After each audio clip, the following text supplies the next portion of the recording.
बेटे आप ध्यान से सुनना मेरी बात को।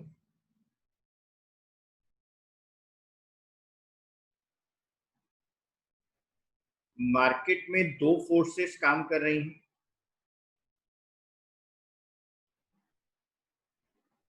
बेटे एक डिमांड फोर्स और एक सप्लाई फोर्स। एक है डिमांड फोर्स और एक है सप्लाई फोर्स। बेटे मार्केट के अंदर दो फोर्सेस काम कर रही हैं, एक डिमांड फोर्स और एक सप्लाई फोर्स। आप देखिए जरा बेटे, जैसे मैंने आपके सामने डिमांड फोर्स की बात करी, आपने कहा सर हमें याद आ गया डिमांड तो कंज्यूमर करते हैं,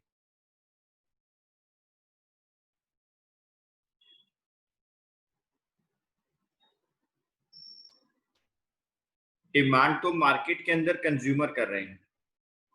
और सर सप्लाई कौन करता है गुड्स एंड सर्विसेज की? बेटे मार्केट के अंदर सप्लाई करते हैं प्रोड्यूसर।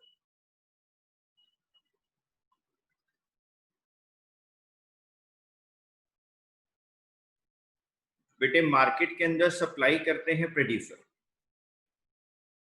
हम प्रोड्यूसर वर्ड बोल दें यहां पर, हम बोल दें बेटे मैन्युफैक्चरर्स, या बेटे हम बोल दें कोई भी फर्म जो बेटे गुड्स प्रोड्यूस करती हैं और मार्केट के अंदर सेल कर रही हैं।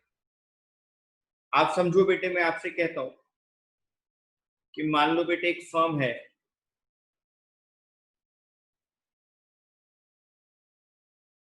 उसका नाम ए रख देते हैं बेटे, फर्म ए। बेटे ये पेन प्रोड्यूस करते हैं,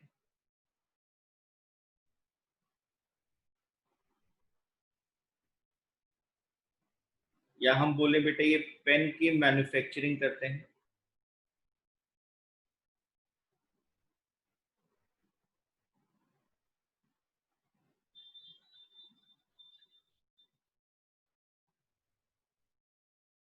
मान लो बेटे इनका एक पेन 10 रुपीज का है,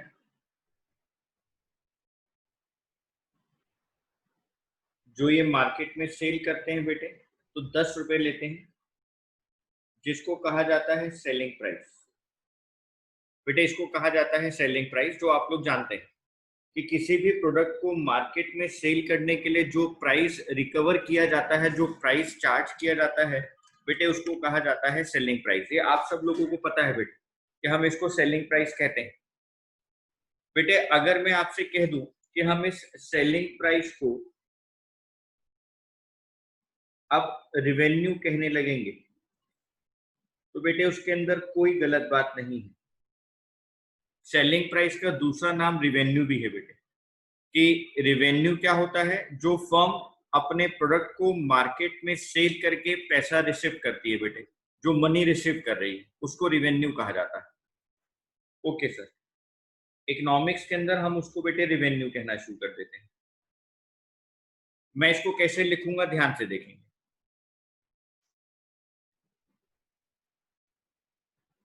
concept number 1,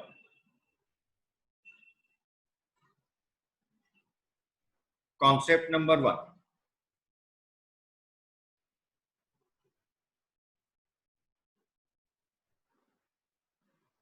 the revenue of a firm are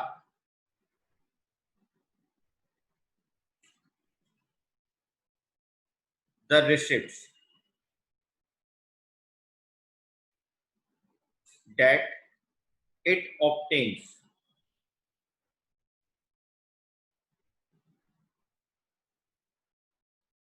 from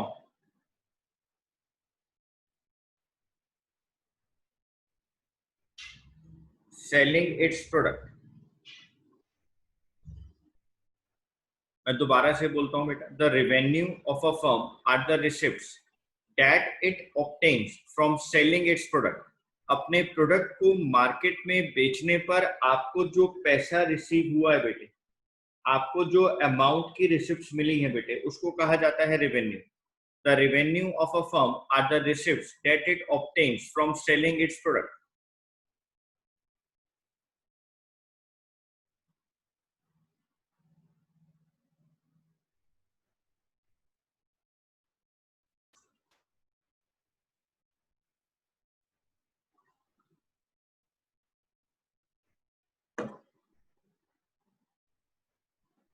In other words,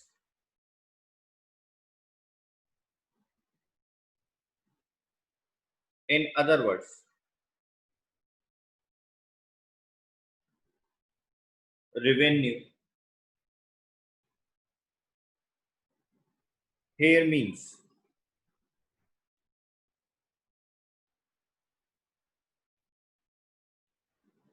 sales revenue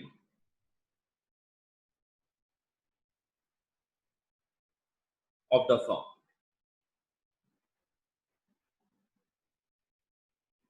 हमने अपने प्रोडक्ट को बेचकर बेटे जो कमाया उसको कहा जाता है रेवेन्यू। अगर बेटे मान लेते हैं आपके पास 1 मार्क में क्वेश्चन आ जाए, 1 मार्क में आपके लिए क्वेश्चन आ जाए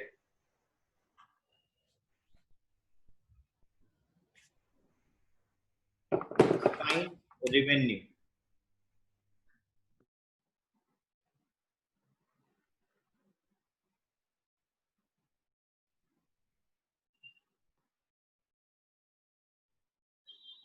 डिफाइन रेवेन्यू, तो बेटे हम लोग क्या लिखेंगे? सॉल्यूशन। रेवेन्यू का क्या मतलब है आप देखिए जरा। Revenue of a firm refers to receipts from the sale of output,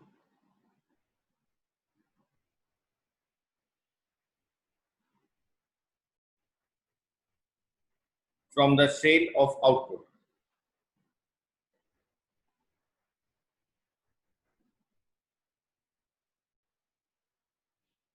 in a given period.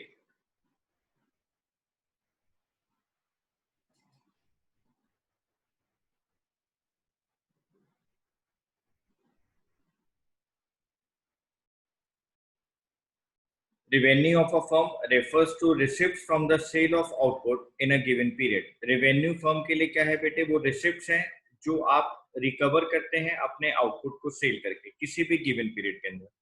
तो revenue of a firm refers to receipts from the sale of output in a given period, कि आप एक particular time period में जो भी output cell कर रहे हैं उस सेल से होने वाली जो रिसिप्ट है बेटे आपके लिए, उस सेल से होने वाली जो रिसिप्ट है आपके लिए हम उसको रेवेन्यू कहते हैं। ओके सर, मैं बेटे अब कॉन्सेप्ट नंबर 2 पे आता हूं।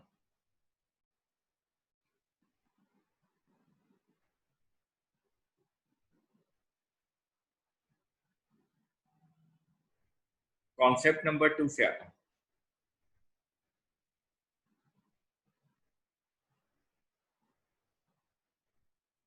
मैं बेटे रेवेन्यू की अलग अलग टाइप्स की बात करता हूं आपसे,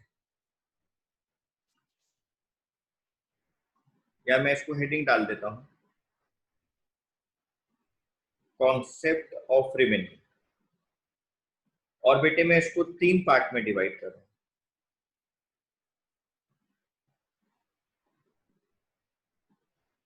कॉन्सेप्ट ऑफ रेवेन्यू, और बेटे मैं इसको 3 पार्ट में डिवाइड कर रहा हूं।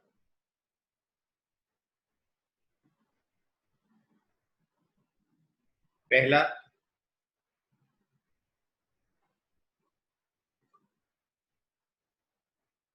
टोटल रेवेन्यू, दूसरा बेटे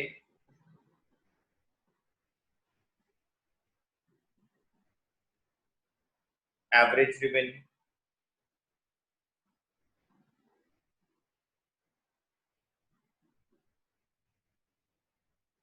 और थर्ड है बेटे मार्जिनल रेवेन्यू।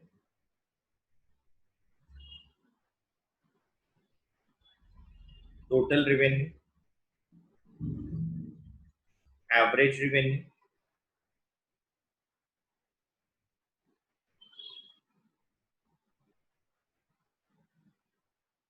और बेटे मार्जिन। हमारे पास तीन तरह के रेवेन्यूज की टाइप्स हैं बेटे, टोटल रेवेन्यू, एवरेज रेवेन्यू और मार्जिनल रेवेन्यू। हम लोग तीनों टाइप्स पढ़ेंगे बेटे, आप पहले बात को ध्यान से सुनते जाएं। मैंने आपके सामने एग्जांपल लिया था फॉर्म ए का।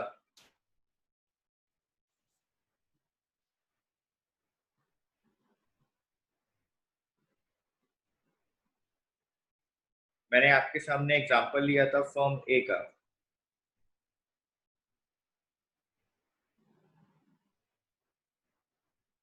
बेटे मान लो फॉर्म ए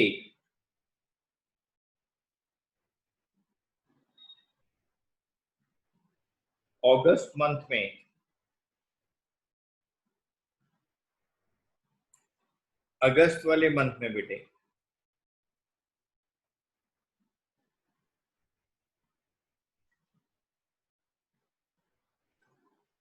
10,000 यूनिट्स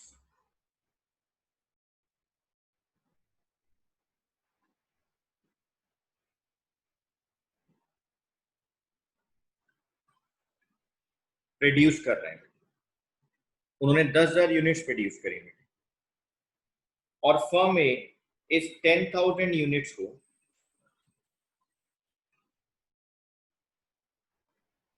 मार्केट में सेल किया।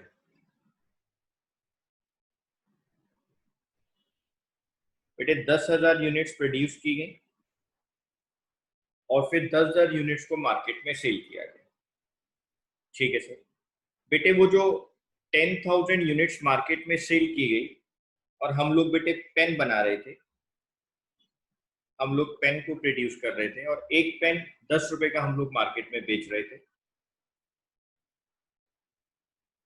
हमने सेलिंग प्राइस या मैं उसको रेवेन्यू बोलूं बेटे वो रखा था 10 रुपीज पर पेन, एक पेन 10 रुपए का।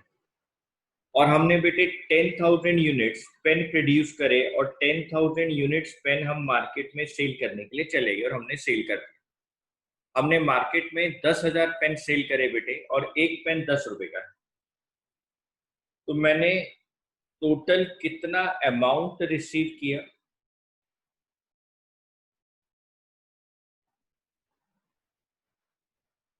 मैंने टोटल कितना अमाउंट रिसीव किया बेटे? 10,000 पेन है बेटे, ये मेरे पास यूनिट्स है, ये मेरे पास यूनिट्स है बेटे। या मैं इसको कह सकता हूं बेटे क्वांटिटी सोल्ड, जो मैं क्वांटिटी बेच रहा हूं उसको मैं मल्टीप्लाई कर दूंगा बेटे। 10 रुपए एक पेन का प्राइस था, price per unit, price per unit. यानी बेटे जो मैंने क्वांटिटी सामने सोल्ड करी है उसको मैं बेटे मल्टीप्लाई कर रहा हूं प्राइस पर यूनिट से। तो सर जब फर्म मार्केट में 10,000 पेन सेल कर रही है और एक पेन 10 रुपए का है तो फर्म के पास 1,00,000 रुपए रिसीव हुए। फर्म के पास 1,00,000 रुपए रिसीव हुए, 1,00,000 रुपीज फर्म ने कमाया। 10,000 पेन सेल करे हैं टोटल यूनिट्स, एक पेन 10 रुपए का है, 10,000 यूनिट सोल्ड करी है, एक पेन 10 रुपए का है। बेटे जब मल्टीप्लाई किया तो फर्म ने 1,00,000 रुपए रिसीव करे। तो बेटे मैं आपको ये कहना चाह रहा हूं कि जब फर्म टोटल यूनिट्स को जो मार्केट में बेची जाती हैं उसको प्राइस पर यूनिट से मल्टीप्लाई करके टोटल अमाउंट जितना रिसीव किया होता है उसको निकालती है तो उसको कहा जाता है टोटल रेवेन्यू। बेटे जो गिवन अमाउंट ऑफ आउटपुट होता है जो फर्म मार्केट में सेल कर रही होती है, जब मैं बेटे उसको अपने प्राइस पर यूनिट से मल्टीप्लाई करता हूं तो वो बेटे हमारे लिए कहलाता है टोटल रेवेन्यू। मैं आपको एक और एग्जांपल दे सकता हूँ, मैं आपको यहाँ पर एक और एग्जांपल दे सकता हूँ। वो एग्जांपल क्या है, आप लोग ध्यान से देखें। If a firm sells 100 chairs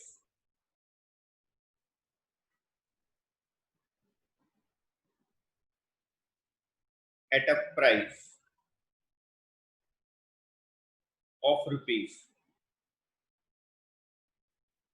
200 per chair, 200 per chair,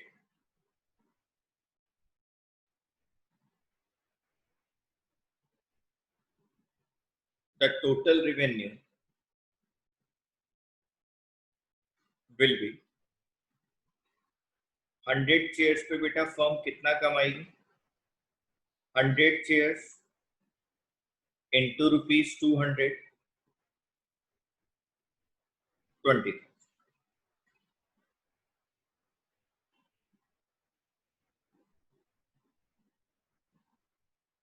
If a firm sells 100 chairs at a price of rupees 200 per chair, अगर फर्म बेचती है बेटे 100 चेयर्स और एक चेयर 200 रुपीज की है, तो जो टोटल रेवेन्यू बेटे फर्म अर्न कर रही है वो है 20,000। तो आपने बेटे ये टोटल आउटपुट सेल किया, ये आपकी टोटल क्वांटिटी सोल्ड है, आपने उसको मल्टीप्लाई कर दिया प्राइस पर यूनिट के साथ, एक चेयर बेटे 200 रुपीज की है, तो आपके सामने total revenue uh.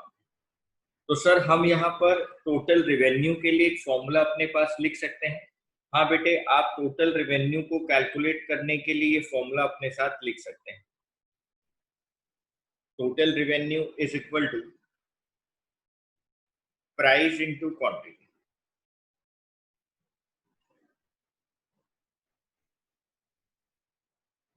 Total revenue is equal to price into quantity, कि आपने क्वांटिटी सोल्ड को मल्टीप्लाई किया प्राइस से, तो आपके पास बेटे टोटल रेवेन्यू आ गया। ठीक है सर। तो बेटे अब टोटल रेवेन्यू की डेफिनेशन भी हम लिख लेते हैं साथ साथ में, ये तो मैंने आपको एग्जांपल समझाया, यहाँ पे बेटे मैं उसकी डेफिनेशन भी आपको लिखवा देता हूँ।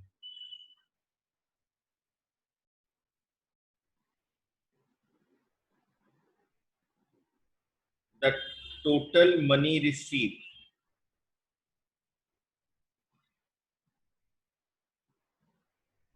the total money received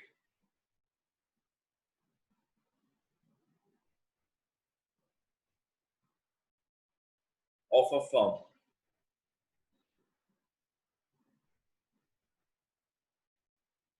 from the sale of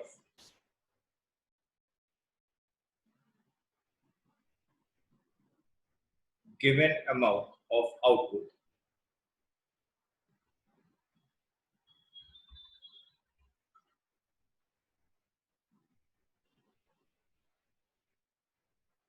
is known as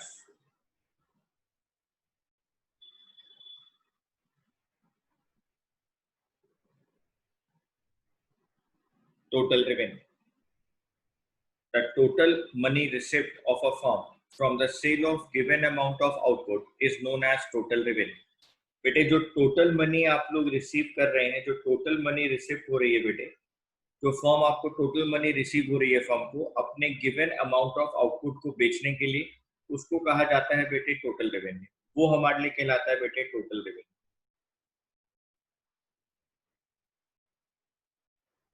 ठीक है सर।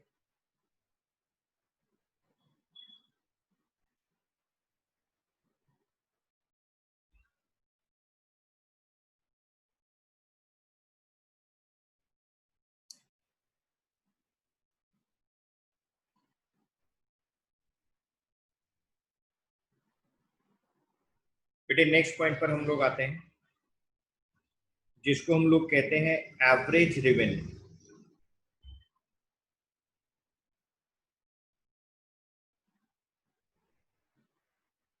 बेटे इसको हम लोग शॉर्ट फॉर्म में एआर भी कह देते हैं। आप लोग बस मेरी बात को ध्यान से समझो बेटे, एआर का दूसरा नाम प्राइस भी होता है। AR का दूसरा नाम प्राइस भी होता है बेटे।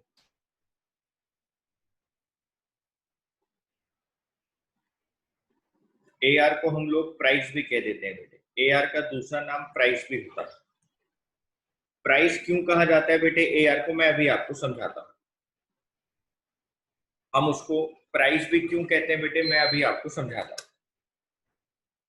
बेटे अगर मैं आपके सामने एवरेज रेवेन्यू को सॉल्व करने के लिए उसका एक फॉर्मूला लिखूं, total revenue divided by quantity, कि आपने जो टोटल रेवेन्यू अर्न किया अगर मैं उसको क्वांटिटी से डिवाइड कर दूं बेटे, तो मैं एवरेज रेवेन्यू पे पहुंच जाता हूं।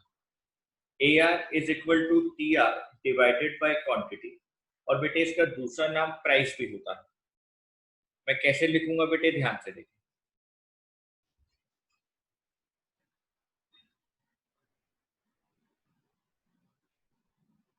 The per unit revenue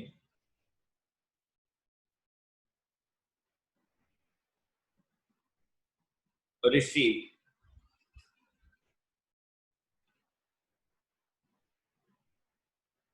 from the sale of given amount of output.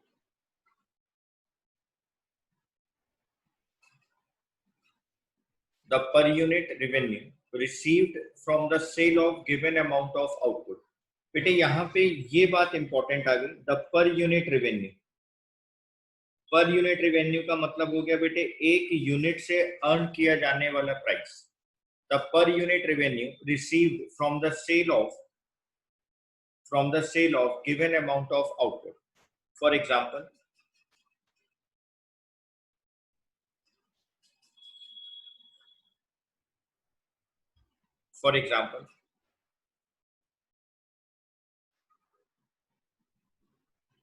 if total revenue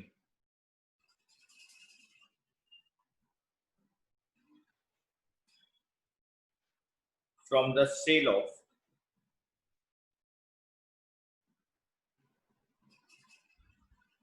100 chairs at the rate of rupees 200 per chair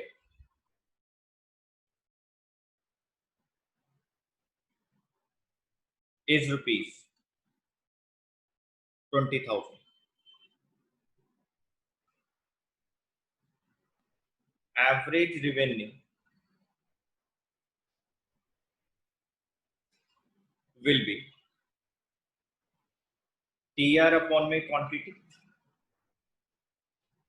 बेटे TR हमारे पास था 20,000, क्वांटिटी हमारे पास है 100 चेयर्स की, यानी बेटे कितना आ गया 200। और आप लोग ध्यान से देखो बेटे, 200 हमारे पास चेयर का सेलिंग प्राइस था, एक चेयर का selling price 200।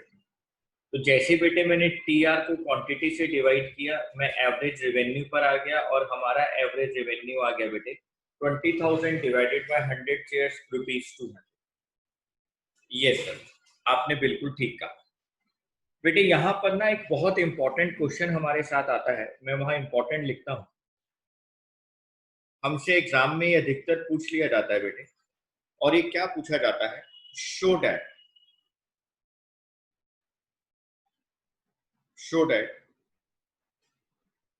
AR and price are the same.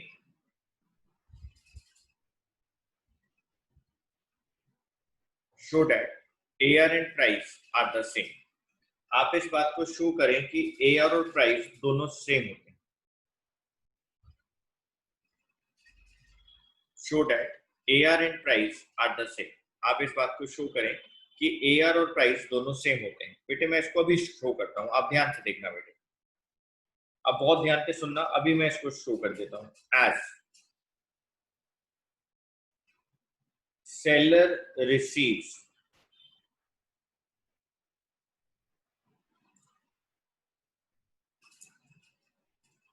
revenue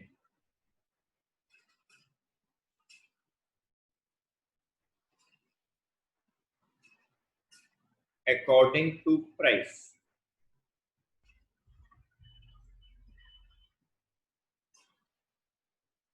Price and AR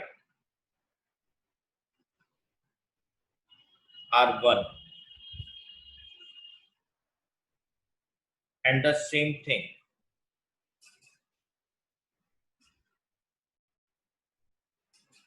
This can be explained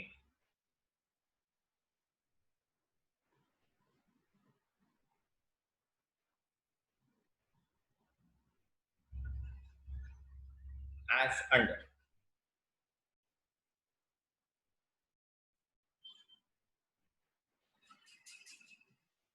TR is equal to quantity into price, or AR is equal to TR upon में quantity. Putting इसको 1 मान लेते हैं बेटा equation, इसको second मान लेते हैं. Putting the value of TR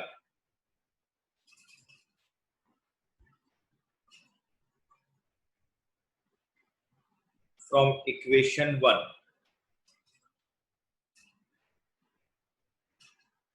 in equation 2,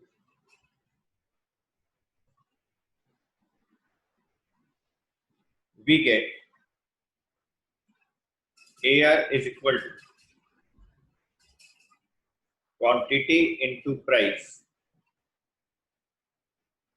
divided by quantity. Quantity से क्वांटिटी कैंसिल हो गया. AR is equal to price. AR is equal to price. आपके सामने बेटे मैंने दो बातें आपको समझाई थी, TR और AR. TR होता है बेटे क्वांटिटी इनटू प्राइस और AR होता है बेटे TR अपॉन में क्वांटिटी. मैंने कुछ भी नहीं करा बेटे, मैंने यहाँ पर इस जगह पर TR का फॉर्मूला लिख दिया, quantity into price divided by quantity. Quantity से क्वांटिटी कैंसिल हो गया बेटे, तो AR किसके इक्वल आ गया? प्राइस के इक्वल आ गया. बेटे ये एग्जाम में 1 मार्क में आता है बेटे, इंपॉर्टेंट क्वेश्चन.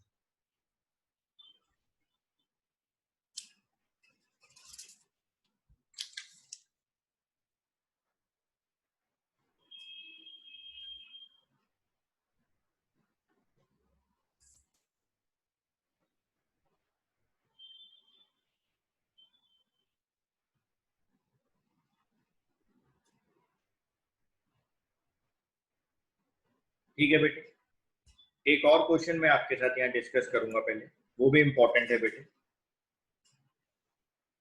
वो भी इंपॉर्टेंट क्वेश्चन है.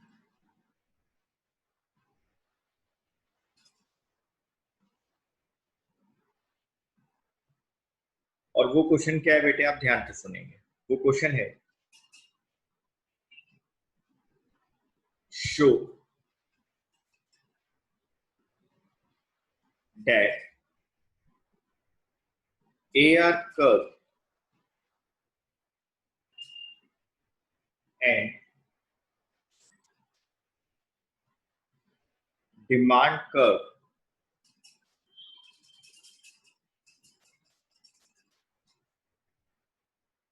are the same.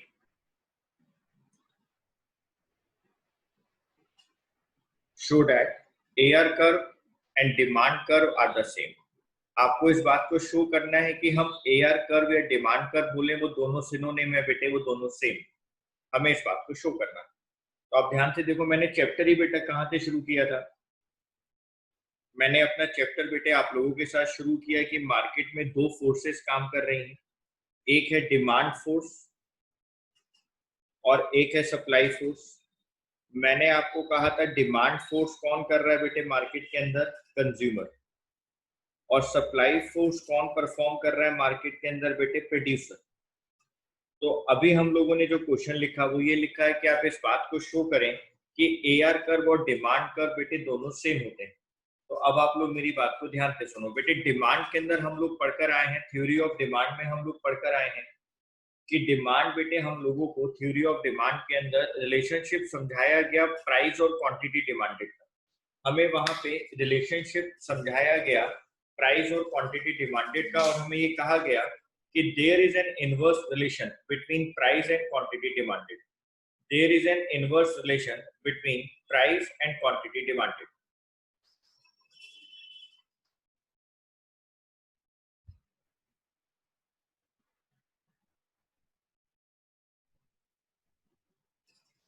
हाँ बेटे, और हम लोग उसमें क्या बोलते हैं,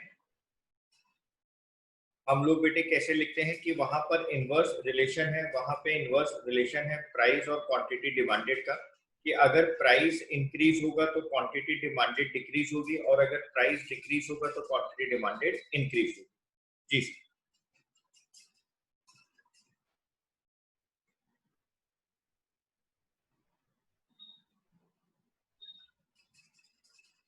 देखो बेटे, अब मैं बेटे उसी कॉन्सेप्ट को यहाँ पे लिखवा दूंगा।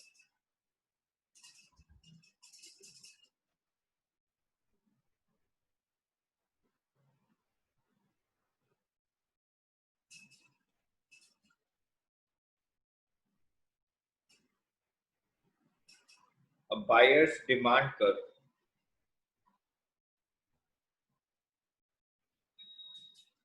graphically represents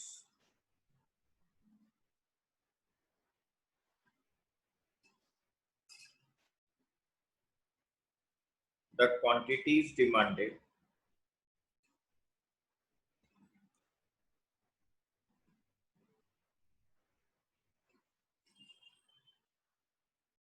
by a buyer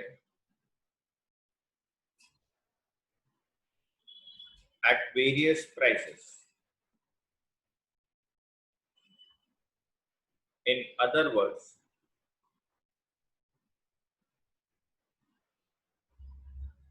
it shows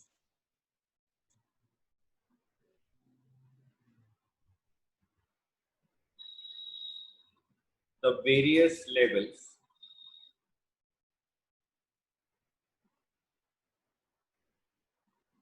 of average revenue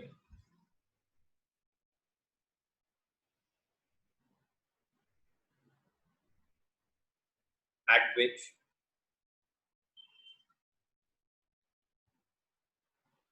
different quantities of the goods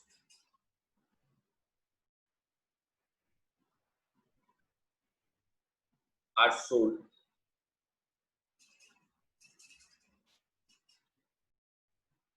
by the seller.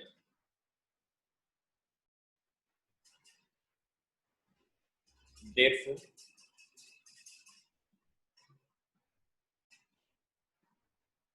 in economics, it is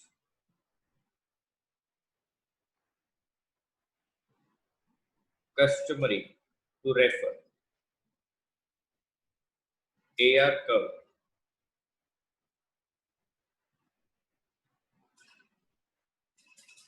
as the demand curve of a firm.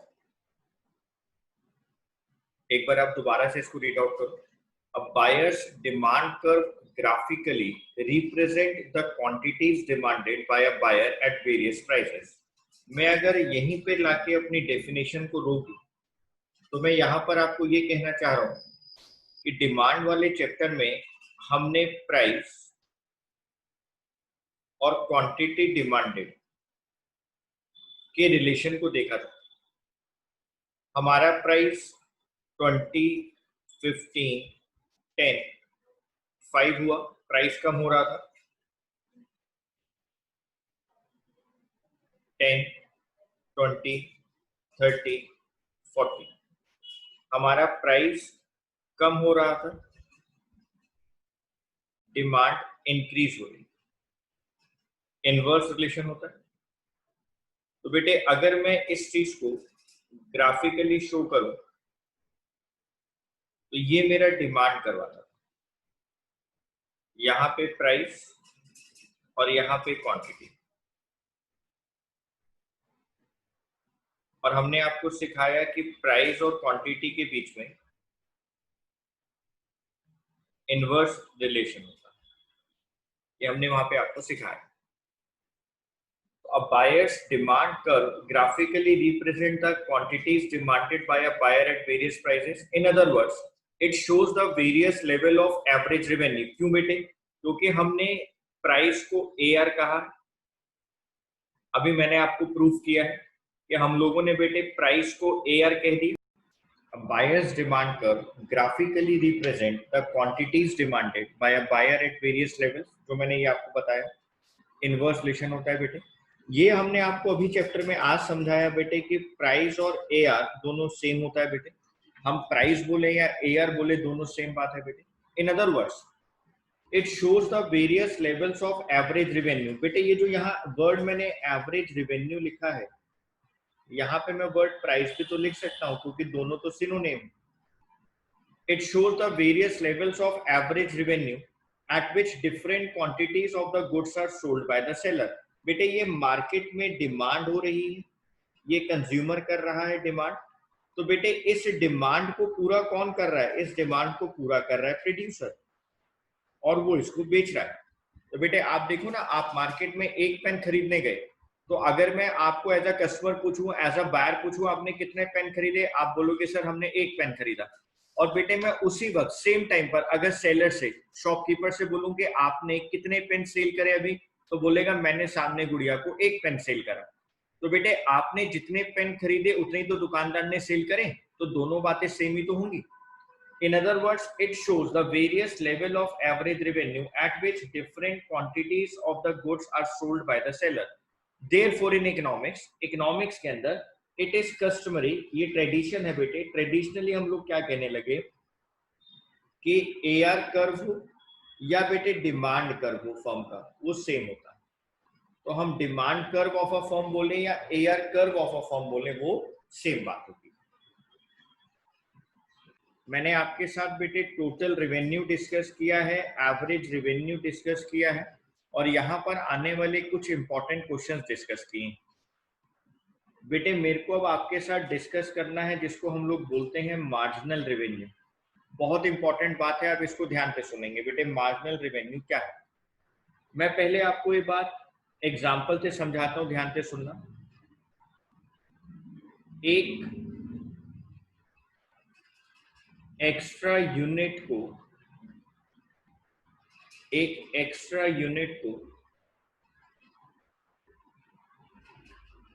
Cell करने पर आपको जितना extra revenue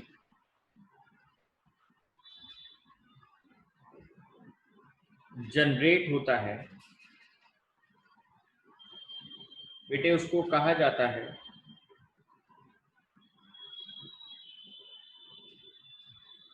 marginal revenue.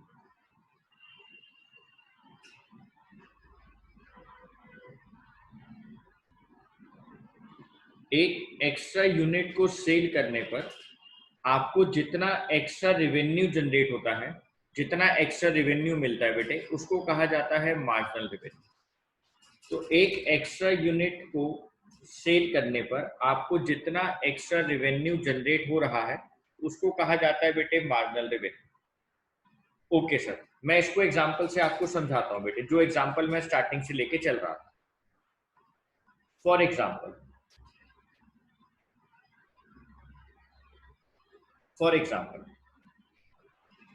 if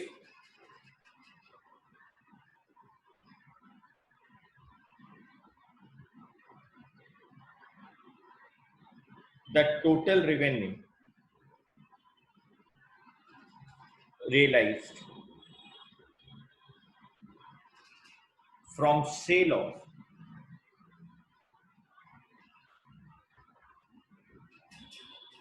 100 chairs is rupees 20,000 and that from sale of 101 chairs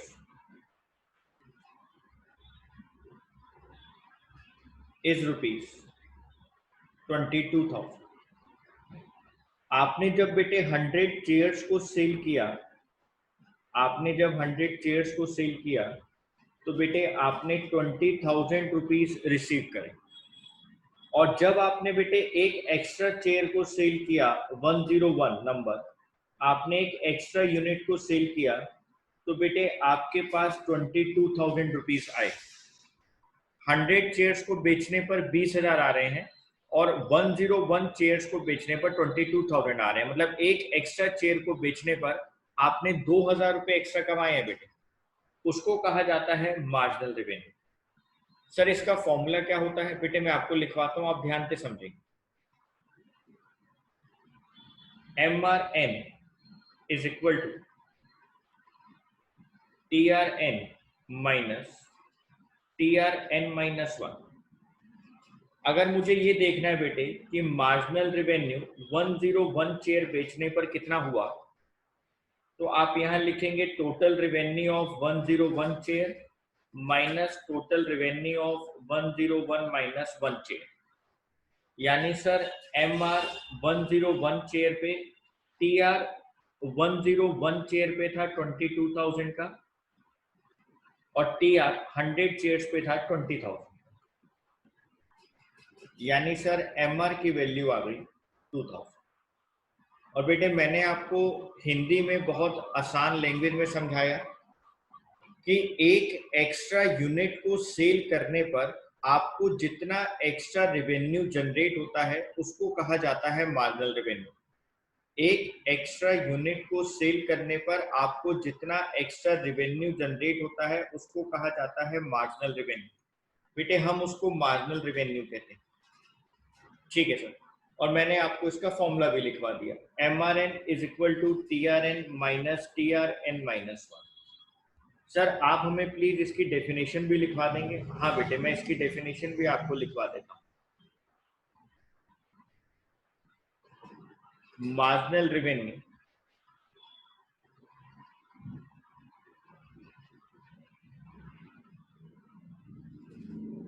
is the additional revenue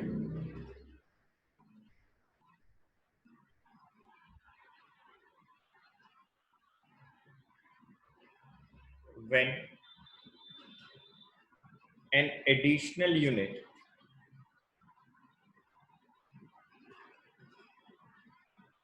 of output is sold. Marginal revenue is the additional revenue when an additional unit of output is sold. जब आप एक extra unit of output बेचते हैं, जब आप एक extra unit of output बेचते हैं बेटे, तो उस आउटपुट को बेचने पर आपको जितना एडिशनल रेवेन्यू जनरेट होता है, आपको जितना एडिशनल रेवेन्यू जनरेट होता है बेटे, उसको कहा जाता है मार्जिनल रेवेन्यू। वो आपके लिए कहलाता है बेटे marginal revenue. MR is the additional revenue when an additional unit of output is sold. MR is the additional revenue when an additional unit of output is sold. ठीक है सर।